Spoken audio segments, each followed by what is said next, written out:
Prions le Seigneur.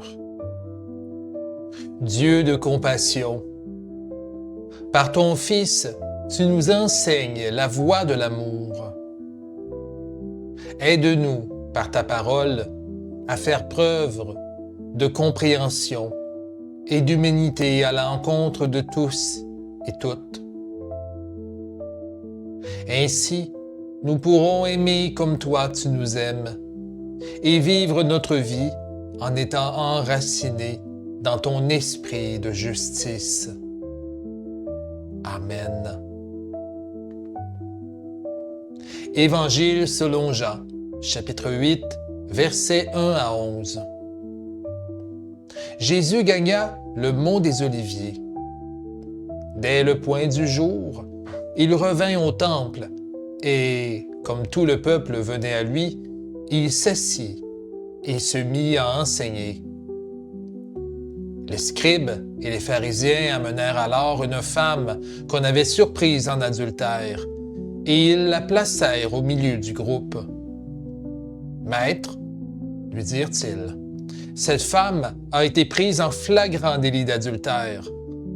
Dans la loi, Moïse nous a prescrit de lapider ces femmes-là. Et toi, qu'en dis-tu? » Il parlait ainsi dans l'intention de lui tendre un piège pour avoir de quoi l'accuser. Mais Jésus, se baissant, se mit à tracer du doigt des traits sur le sol. Comme il continuait à lui poser des questions, Jésus se redressa et leur dit « Que celui d'entre vous qui n'a jamais péché lui jette la première pierre. » Et s'inclinant à nouveau, il se remit à tracer des traits sur le sol. Après avoir entendu ces paroles, ils se retirèrent l'un après l'autre, à commencer par les plus âgés. Et Jésus resta seul. Comme la femme était toujours là, au milieu du cercle, Jésus se redressa et lui dit « Femme, où sont-ils donc?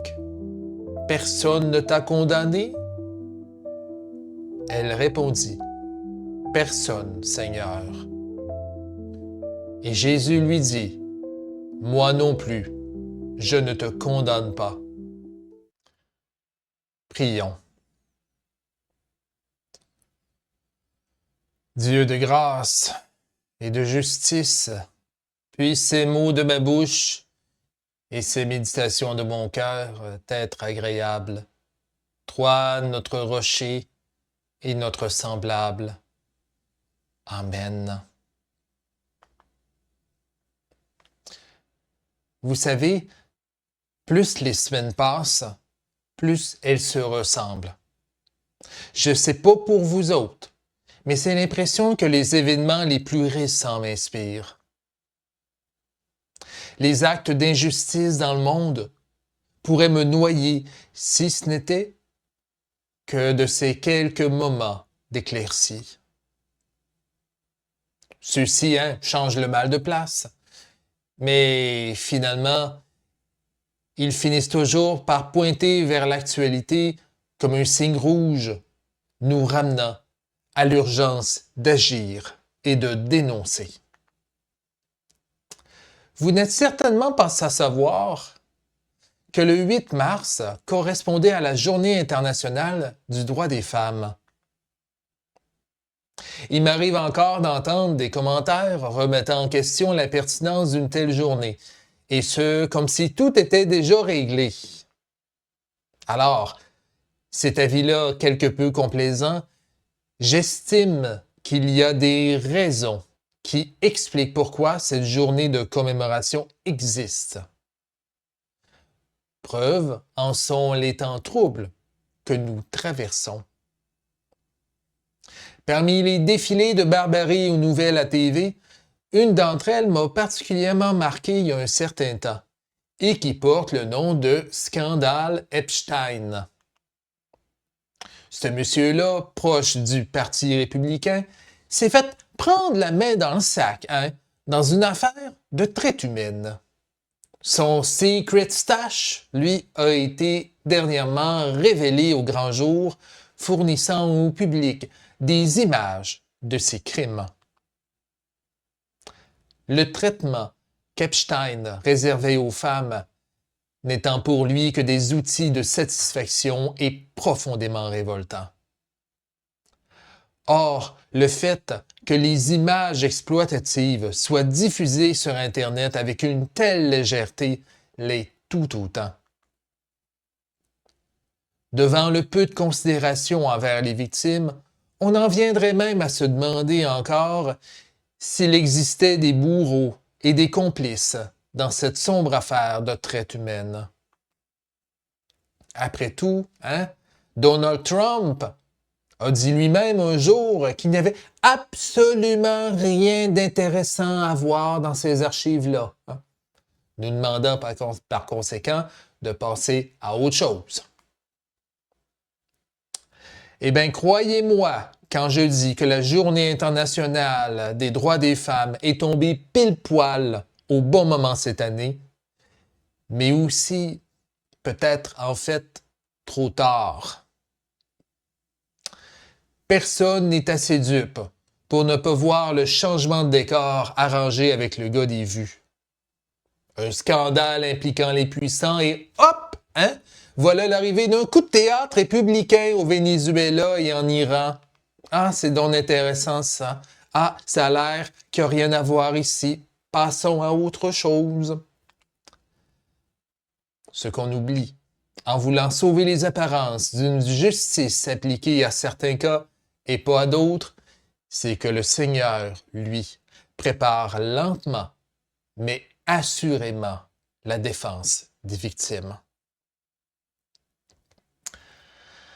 Néanmoins, il importerait que je fasse attention à mes propos.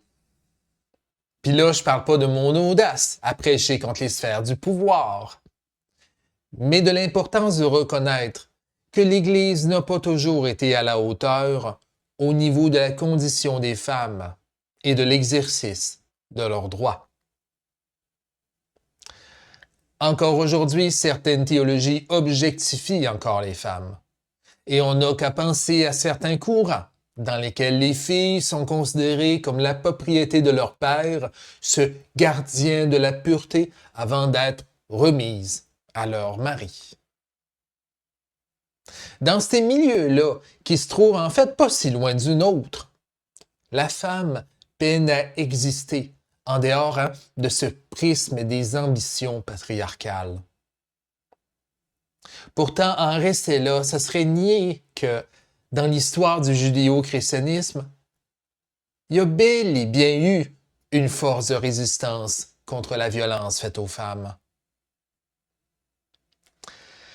Il y a un peu plus de 2000 ans, il y a un certain Jésus de Nazareth qui a entrepris une réforme de sa culture et du judaïsme, prêchant la justice de Dieu pour tous et pour toutes. Une réforme, cela dit, qui proposait une perspective plutôt originale pour l'époque.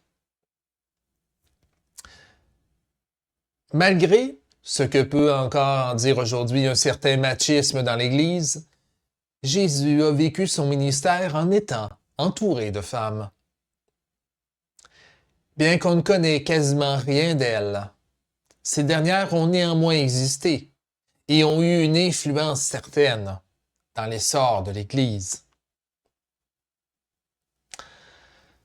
Pourtant, théologiquement parlant, il n'y avait rien de bien étonnant là-dedans.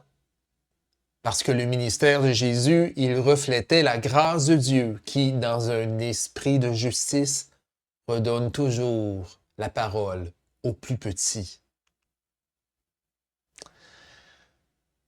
Néanmoins, comme vous le savez certainement, cette fréquentation et ces aspirations de Jésus ne plaisaient clairement pas au pouvoir établi.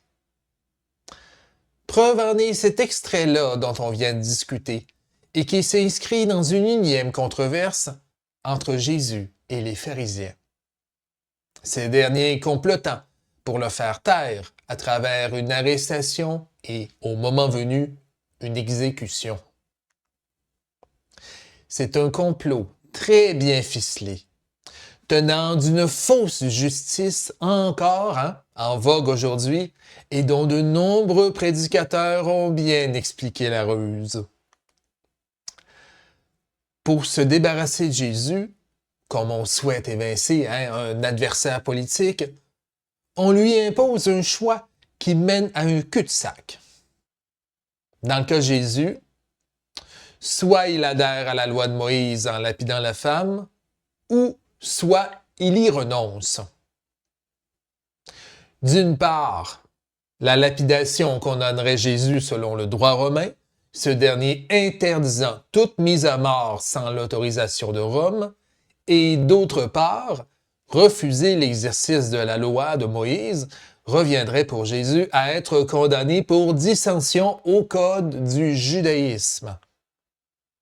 Alors, vous comprenez pourquoi c'est un plan machiavélique qu'ont fomenté les scribes et les pharisiens. Toutefois, il se trouve un autre aspect tout autant vicieux dans ce complot-là et dont on parle bien peu. Voyez-vous, demander à Jésus de juger la femme adultère revient, à bien y penser, à contrevenir à son propre ministère, à sa propre théologie. D'une part, Jésus s'est entouré de femmes provenant des marges de la société, et d'autre part, elles participaient à la vie de la communauté et avaient donc une existence autre que celle d'une propriété. V'là une posture théologique impensable aux puissants. Preuve en est comment ils ont placé la femme adultère au milieu du groupe. Dans l'esprit d'une justice strictement punitive, ils demandèrent à Jésus, dans la loi, Moïse nous a prescrit de lapider ces femmes-là. Et toi, qu'est-ce que t'en dis? Non seulement les puissants poussent le vice à essayer de forcer Jésus à soit renier la loi ou avoir le sang d'une femme sur ses mains, mais ils font aussi d'elle un objet de scandale à punir. Dans une société qui traditionnellement ne laisse aucune parole à la femme, celle-ci est réduite à l'état d'objet dans une sorte de show politico-religieux comme on en voit à la TV tous les jours. Qui est-elle, au juste, cette femme? On le sait pas. Où est d'ailleurs celui qui a cocufié son mari et qui, en passant, est tout aussi responsable aux yeux de la loi de Moïse? On ne le sait pas plus. Mais ce qu'on sait, c'est qu'elle doit être donnée en exemple pour que s'accomplisse la justice des puissants qui est toujours inconstante et pipée par le jeu des ambitions. Les pharisiens et les scribes veulent faire une pierre deux coups. Condamner Jésus et perpétuer leur ascendance sur ceux et celles qui ne sont pour eux que des outils pour arriver à leur fin.